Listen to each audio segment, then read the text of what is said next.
Everyone, welcome to channel learn with ease. आज हम solve करेंगे कैश बुक चैप्टर से question number 2, chapter 11 DK Goyal की बुक से, class 11 accounts. Online classes, online tuitions के लिए आप मुझे स्क्रीन पर दिए गए नंबर पर व्हाट्सएप कर सकते हो अपना नाम और क्लास। और आप अगर सॉल्यूशन ढूंढ रहे हो टीएस ग्रेवाल और DK Goyal new edition book के, तो चैनल के होम टैब पर क्लिक करो। आपको सॉल्यूशंस अपलोडेड मिलेंगे। पोस्ट सेक्शन में एमसीक्यूज मिलेंगे क्विज की फॉर्मेट में, और एमसीक्यूज के सॉल्यूशन से शॉर्ट सेक्शन। तो बहुत कुछ है चैनल पर, विजिट द चैनल। अच्छा लगे तो शेयर और सब्सक्राइब जरूर करना। क्वेश्चन नंबर 2 में आपको बासु एंड कंपनी की बुक्स की ट्रांजैक्शन दी है, जिसे आपको सिंगल कॉलम कैश बुक में रिकॉर्ड करना है। मतलब आपको कैश की ट्रांजैक्शंस कैश बुक में रिकॉर्ड करनी है। फॉर्मेट याद है ना? लास्ट वीडियो में मैंने आपको समझाया था। तो सबसे पहले फॉर्मेट में आप क्या करते हो, दो साइड बनाओगे, डेबिट और दूसरा क्रेडिट साइड। डेबिट साइड पर आप जो भी कैश में पेमेंट रिसीव करोगे वो रिकॉर्ड करोगे, और जो पैसा पे करोगे, पेमेंट करोगे, वो क्रेडिट साइड पर रिकॉर्ड करोगे। तो पहली ट्रांजैक्शन है कि हमारे पास कैश का बैलेंस है। तो कैश आपकी एसेट है, डेबिट बैलेंस होगा। तो डेबिट साइड पे लिखोगे कौन सी तारीख को, 1 जून को, टू बैलेंस पीडी 2,10,000। ऑलरेडी इस मंथ के स्टार्टिंग में हमारे पास इतना बैलेंस है। इसको लेकर के आगे हमने बिजनेस किया। तो सबसे पहले हमने क्या किया, स्टॉक खरीदा 1,20,000 का। तो अगर हम स्टॉक खरीदेंगे तो क्या एंट्री करेंगे? कैश बुक को इजी बनाना चाहते हैं तो सबसे पहले जर्नल एंट्री बना के देखो कि यहाँ पर कैश आपका डेबिट हो रहा है या क्रेडिट हो रहा है। स्टॉक परचेज किया, आपने पेमेंट की है, तो कैश आपका यहाँ पर क्रेडिट हो रहा है। क्रेडिट हो रहा है इसका मतलब कैश अकाउंट क्रेडिट हो रहा है, इसका मतलब आपको क्रेडिट साइड पे पोस्टिंग करनी है। पर्टिकुलर्स में क्या लिखोगे, जो अकाउंट इसके साथ डेबिट हुआ उसे आपको पर्टिकुलर्स में लिखना है, बाय परचेजेस अकाउंट। और जो आपने पैसा पे किया कैश को, जितने अमाउंट से आपने क्रेडिट किया है, वो अमाउंट आपको अमाउंट सेक्शन में लिखनी है, 1,20,000। इसके बाद सेकेंड ट्रांजेक्शन में परचेस्ड गुड्स 35,000। अब यहाँ पर परचेस्ड गुड्स लिखा है, आपने पेमेंट की है नहीं की है, किससे सामान खरीदा, कोई इंफॉर्मेशन नहीं। जब ये इंफॉर्मेशन नहीं दी तो आपको मान के चलना है कि आपने ये सामान कैश में पेमेंट करके खरीदा है। जर्नल एंट्री याद है ना? आपने सारे बेसिक समझे थे। अगर आपको इस तरह से कोई ट्रांजेक्शन दी है जहां पर क्लियरली कैश लिखा है, तो वो तो कैश पेमेंट की है। और नेक्स्ट ट्रांजेक्शन देखोगे, यहाँ पर आपने जो सामान खरीदा वो किससे खरीदा, उस क्रेडिटर का नाम है, पार्टी का नाम है।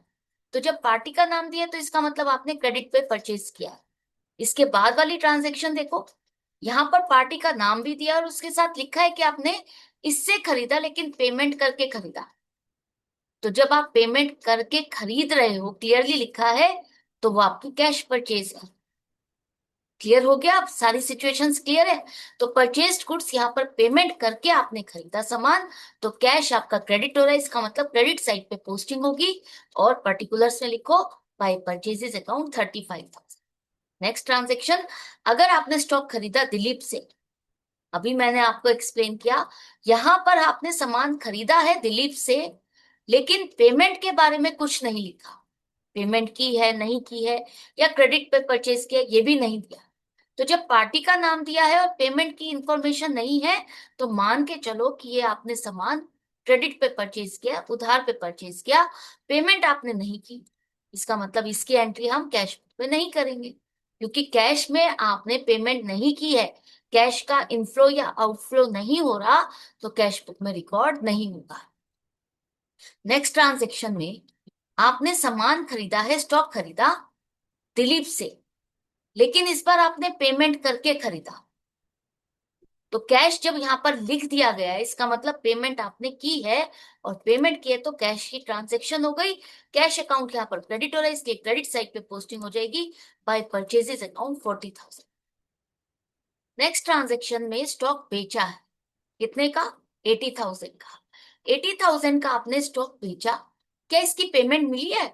नहीं, ऐसा तो कुछ नहीं दिया कि आपको कैश मिला है नहीं मिला। तो जब कोई इंफॉर्मेशन नहीं दी, पार्टी का नाम भी नहीं है, तो आप क्या मान के चलोगे कि ये कैश की सेल है और आपको पैसा मिला है, तो एंट्री होगी cash account debit to sales account. यहाँ पर कैश अकाउंट डेबिट हो रहा है, इसका मतलब डेबिट साइड पे पोस्टिंग करोगे। पर्टिकुलर्स में जो अकाउंट इसके साथ क्रेडिट हुआ उसे आपको लिखना है टू सेल्स अकाउंट 80,000। इसके बाद नेक्स्ट ट्रांजेक्शन में हमने स्टॉक बेचा है, किसे? वृंदा को। 1,25,000 की क्या हमें पेमेंट मिली है? पेमेंट की कोई इंफॉर्मेशन नहीं है।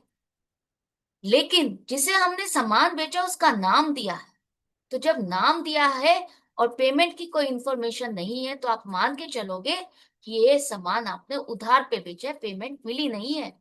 तो जब कैश आपको नहीं मिला, कैश का इनफ्लो नहीं हुआ, तो हम इसे यहाँ पर रिकॉर्ड नहीं करेंगे, कैश में रिकॉर्ड नहीं होगा। तो आपको सिंपल एक लास्ट में नोट जरूर लिखना है कि ये एंट्री आप क्यों नहीं रिकॉर्ड कर रहे, क्योंकि ये क्रेडिट की सेल है। जैसे ये आपकी क्रेडिट की परचेज थी, इसका भी आपको नोट लिखना है कि आप कैश बुक में क्यों नहीं रिकॉर्ड कर रहे। इसी तरह से इसका भी लास्ट में नोट लिखोगे ताकि एग्जामिनर को पता चल सके कि आपने इसको रिकॉर्ड क्यों नहीं किया। नेक्स्ट ट्रांजेक्शन में हमने सामान बेचा मनमोहन को और इस बार कैश की पेमेंट मिली है। जिसको बेचा उसका नाम भी है और सामान हमने बेचा, तो पेमेंट मिली या नहीं मिली, इंफॉर्मेशन दी है। तो यहां पर ये आपकी कैश की सेल है, तो एंट्री आपकी कैश अकाउंट डेबिट हो रहा है तो डेबिट साइड पे पोस्टिंग करोगे और टू सेल्स अकाउंट कितना लिखोगे? 70,500। इसके बाद रिसीव्ड कमीशन 6,200। अब आपको ये पैसा मिला है, रिसीव्ड लिखा है, इसका मतलब कैश मिला है। तो कैश मिला है तो 6,200 कहाँ लिखोगे? डेबिट साइड पर। To commission received 6,200। Paid rent मतलब पेमेंट कर दी है, कैश का आउटफ्लो हुआ, कैश आपका क्रेडिट हो रहा है। तो कैश क्रेडिट हो रहा है तो क्रेडिट साइड पे पोस्टिंग करोगे बाय रेंट अकाउंट 20,000। अब सारी ट्रांजेक्शन आपने रिकॉर्ड कर दिए। एंड में अब आप क्या करोगे? क्लोजिंग बैलेंस निकालोगे। कैसे? डेबिट साइड का टोटल करो जो कि है 3,66,700, माइनस करोगे क्रेडिट साइड का टोटल 2,15,000, तो जो बैलेंस आएगा वो है 1,51,700। अब ये बैलेंस आपको कहाँ लिखना है? लेजर अकाउंट में दोनों साइड का टोटल आपको सेम करना है। तो डेबिट साइड का टोटल ज्यादा है तो आपको क्रेडिट साइड पे लिखना होगा ताकि ये बैलेंस सेम हो जाए। और क्लोजिंग बैलेंस है तो क्या लिखोगे? By balance CD 1,51,700। एंड में लिखो टोटल। अब आपको एक क्वेश्चन का आंसर करना है। ये जो बैलेंस आपने निकाला, इस बैलेंस को आप क्या कहोगे? डेबिट बैलेंस या क्रेडिट बैलेंस? कमेंट सेक्शन में लिख करके जरूर बताना। मिलते हैं आगे की वीडियो में आगे के क्वेश्चन के साथ। वीडियो को अच्छा लगा है तो लाइक का बटन प्रेस करना मत भूलना, और कहीं डाउट है, कंफ्यूजन है तो कमेंट सेक्शन में लिख करके पूछ सकते हो। Goodbye and take care.